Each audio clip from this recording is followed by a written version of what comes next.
बृहस्पति देव की कथा। प्राचीन काल में एक बहुत ही निर्धन ब्राह्मण था। उसके कोई संतान नहीं थी। वह नित्य पूजा पाठ करता, परंतु उसकी स्त्री बहुत मलिनता के साथ रहती थी।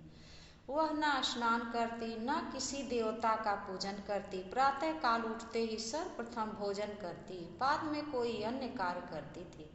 ब्राह्मण देवता बहुत दुखी रहते थे। पत्नी को बहुत समझाते, किंतु उसका कोई परिणाम न निकलता। भगवान की अनुकंपा से एक समय उस ब्राह्मण की पत्नी गर्भवती हुई और 10वें महीने एक सुंदर कन्या को जन्म दिया। निर्धन ब्राह्मण कन्या के जन्म से बहुत दुखी हुआ। धीरे धीरे ब्राह्मण की कन्या बड़ी होने लगी। बचपन से ही उस कन्या की रुचि भगवान विष्णु की पूजा में थी। वह प्रातः उठते ही स्नान करके भगवान विष्णु की पूजा करने मंदिर में जाती थी। बृहस्पतिवार को व्रत करके विधिवत पूजा पाठ करती थी। पूजा पाठ के बाद वह पढ़ने के लिए पाठशाला में जाती थी। घर से चलते हुए वह मुट्ठी भर जौ साथ लेकर जाती और पाठशाला के रास्ते में थोड़े थोड़े जौ गिराती जाती थी। जब वह पाठशाला से घर लौटती तो जौ के वह दाने सोने में बदले हुए मिलते थे। लड़की सभी सोने के दाने बीन लाती थी। एक दिन जब वह सोने के दाने को साफ कर रही थी तो उसकी माँ ने कहा, बेटी, सोने के दाने साफ करने के लिए सोने का सूप भी होना चाहिए।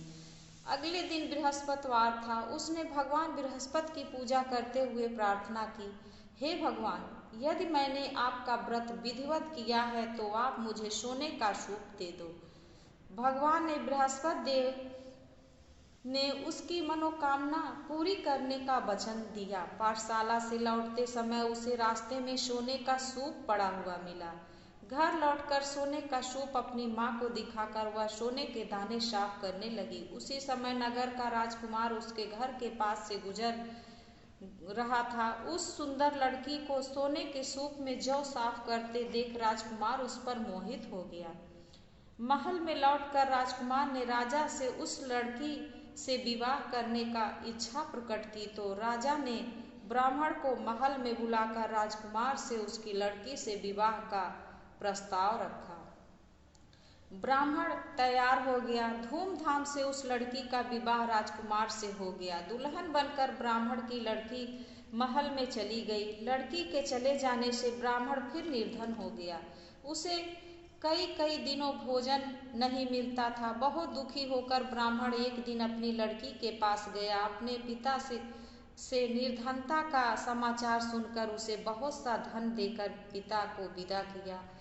उस धन से ब्राह्मण के कुछ दिन तो आराम से गुजर गए, लेकिन जल्द ही फिर भूखों मरने की हालत हो गई। ब्राह्मण अपनी लड़की से धन लेने के लिए फिर महल में पहुंचा। लड़की ने पिता की बुरी हालत देखकर कहा, पिताजी, आखिर आप कब तक मुझसे धन लेकर जीवन यापन करेंगे? आप कोई ऐसा उपाय क्यों नहीं करते जिससे आपका घर धन संपत्ति से भर जाए? ब्राह्मण ने कहा, मैंने तेरी माँ को बहुत समझा लिया, पर उसकी समझ में कुछ नहीं आता। उसका फूहड़पन नष्ट हो जाए तो घर की निर्धनता भी दूर हो जाए। तब कुछ सोच समझकर लड़की ने पिता से कहा, पिताजी, आप कुछ दिनों के लिए माँ को मेरे पास छोड़ जाओ। तब कुछ सोचकर ब्राह्मण अपनी पत्नी को लड़की के पास महल में छोड़ आया। लड़की ने अपनी माँ से कहा, माँ, तुम कल प्रातः उठकर स्नान करके भगवान बृहस्पति देव विष्णु जी की पूजा अवश्य करना। पूजा करने से तुम्हारी निर्धनता अवश्य दूर हो जाएगी। लेकिन उसकी माँ ने उसकी कोई बात नहीं मानी। तब क्रोधित होकर लड़की ने अपनी माँ को एक कक्ष में बंद कर दिया। सूर्योदय के समय माँ को उठाकर जबरदस्ती उसे स्नान कराया और फिर मंदिर में ले जाकर भगवान विष्णु देव की पूजा कराई। कुछ दिनों तक ऐसा करने से माँ की बुद्धि में परिवर्तन हुआ। वह स्वयं बृहस्पतिवार का व्रत रखने लगी। उसके व्रत रखने से ब्राह्मण के घर में भगवान विष्णु की अनुकंपा से धन की वर्षा होने लगी। दोनों पति पत्नी धन संपत्ति पाकर आनंद पूर्वक जीवन यापन करने लगे। जीवन यापन करते हुए विष्णु धाम को चले गए। लकड़हारा बने राजा ने उन साधु से भगवान बृहस्पति देव की यह कथा सुनकर बृहस्पतिवार का व्रत करके भगवान विष्णु की पूजा की।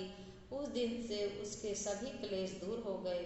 लेकिन अगले बृहस्पतिवार को काम काज में अधिक व्यस्त रहने के कारण उसने भगवान बृहस्पति जी का व्रत नहीं किया। भगवान बृहस्पति देव लकड़हारे से क्रोधित हो गए और उसे भूल की सजा दी।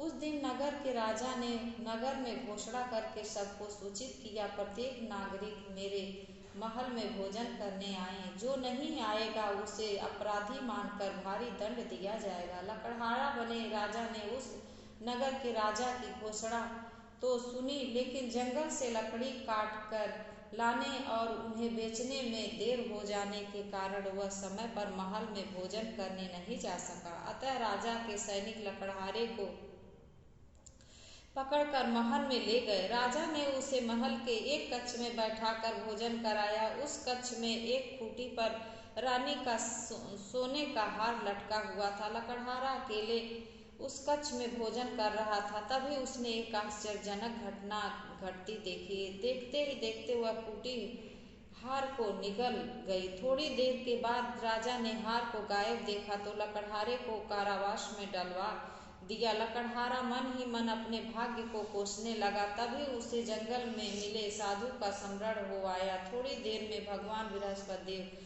सन्यासी के रूप में उसके सामने प्रकट हुए और कहा, हे लकड़हारे, तूने भगवान बृहस्पति देव की पूजा नहीं की, इसी कारण तुम्हें कष्ट हुआ है। लेकिन अब चिंता मत करो, बृहस्पतिवार के दिन कारागार के दरवाजे पर तुम्हें कुछ पैसे पड़े हुए मिलेंगे। उन पैसों से भगवान बृहस्पति देव का व्रत करके उनकी पूजा करोगे तो तुम्हारे सब दुख नष्ट हो जाएंगे। बृहस्पतिवार के दिन दरवाजे पर खड़े मिले पैसे से चने और गुड़ मंगाकर लकड़हारे ने बृहस्पतिवार की कथा कही तो भगवान बृहस्पति देव ने प्रसन्न होकर उस नगर के राजा को स्वप्न में लकड़हारे को कारागार से मुक्त करने को कहा। सुबह राजा ने अपने कक्ष में आकर देखा तो खूंटी पर रानी का हार टंगा हुआ था। राजा ने लकड़हारे को मुक्त कर दिया और उसे धन और आभूषण देकर विदा किया। लकड़हारा बना राजा उस नगर से चलकर अपने नगर में पहुंचा तो उस नगर में कुएं, धर्मशाला, बाग बगीचे देखकर बहुत प्रसन्न हुआ। राजा ने किसी से पूछा, ये कुएं, धर्मशाला किसने बनवाई है? सब उसे बताया कि ये सब रानी और उसकी दासी ने बनवाए हैं। राजा महल में पहुंचे तो रानी ने उसका भव्य स्वागत किया। तब राजा ने निश्चय किया कि सप्ताह में एक बार तो सभी बृहस्पति देव की व्रत तथा पूजन करते हैं, परंतु मैं प्रतिदिन व्रत किया करूंगा तथा दिन में 3 बार कथा कहा करूंगा। अब राजा हर समय दुसाले में चने की दाल बांधे रहता था तथा दिन में 3 बार बृहस्पति देव की कथा कहता। कुछ दिनों के बाद राजा को अपनी बहन की याद आई। एक दिन घोड़े पर सवार होकर राजा अपनी बहन से मिलने चल दिया। अभी राजा नगर के बाहर ही पहुंचा था कि उसने कुछ लोगों को ले जाते हुए देखा। राजा की स्मरण हो आया कि आज उसने किसी को बृहस्पतिवार की व्रत कथा नहीं सुनाई है। राजा ने उन लोगों को रोककर कहा, भाइयों, आप सब को ले जाने से पहले मुझसे बृहस्पतिवार की कथा सुन ले। लोगों ने राजा पर क्रोधित होते हुए कहा, तुम पागल तो नहीं हो? लेकिन कुछ बड़े बड़े लोगों ने कहा, अच्छा भाई, साथ में चलते चलते तुम अपनी कथा भी सुना लो। राजा ने चलते हुए आधी कथा सुनाई थी कि सौ हिलने लगा। राजा के पूरी कथा सुनते ही सौ उठकर बैठ गया। लोगों ने हैरानी से दांतों तले उंगली दबाई और अगले बृहस्पतिवार से भगवान बृहस्पति देव की व्रत करने व सुनने का निश्चय कर लिया। अब घोड़े पर सवार राजा चलते हुए एक किसान के पास पहुंचा। किसान अपने खेत में हल चला रहा था। राजा ने कहा, अरे भाई, मुझसे बृहस्पतिवार की कथा सुन लो। किसान झुंझलाकर बोला, अरे भाई, देख नहीं रहे, इतनी देर तक तुम्हारी कथा सुनूंगा, उतनी देर में तो पूरे खेत में हल चला लूंगा। राजा निराश होकर चलने लगा। तभी किसान के बैल लड़खड़ाकर जमीन पर गिरे। किसान के पेट में भारी जोरों का दर्द होने लगा। उस किसान की पत्नी जब खाना लेकर आई तो उसने किसान को इस बारे में पूछा। किसान ने घुड़सवार की पूरी कहानी सुनाई। किसान की पत्नी दौड़ते हुए राजा के पास पहुंचकर हाथ जोड़कर बोली, भैया मैं तुम्हारी कथा सुनने को तैयार हूँ। राजा ने उसके साथ खेत पर पहुंचकर बृहस्पति देव की कथा सुनाई। तभी बैल उठकर खड़े हो गए। किसान के पेट का दर्द तुरंत ठीक हो गया। राजा अपनी बहन के घर पहुंचा तो उसकी बहुत आव भगत हुई। अगले दिन सुबह उठकर राजा ने देखा घर के सभी लोग भोजन कर रहे हैं। किसी को भूखे बृहस्पतिवार की कथा सुनाए बिना राजा भोजन नहीं करता था। उसने बहन से कहा, बहन क्या घर में कोई ऐसा व्यक्ति है जिसने अभी तक भोजन न किया हो? उसकी बहन बोली, भैया हमारे घर में तो क्या आपको पूरे नगर में कोई ऐसा व्यक्ति नहीं मिलेगा जिसने सुबह भोजन नहीं किया हो। तब राजा ने बहन के घर से निकलकर उस नगर में बिना भोजन किए व्यक्ति की तलाश की। एक गड़रिये के घर में उसका बेटा बीमार होने के कारण भूखा रह गया था। राजा ने उसको जाकर बृहस्पतिवार की कथा सुनाई। कथा सुनते गड़रिया का बेटा बिल्कुल ठीक हो गया। सबने राजा की बहुत प्रशंसा की। एक दिन राजा ने अपनी बहन से कहा, बहन अब हम अपने घर जाना चाहते हैं, तुम भी हमारे साथ चलो, कुछ दिन वहाँ रहकर लौट आना। राजा की बहन अपनी सास से पूछा तो सास ने ताने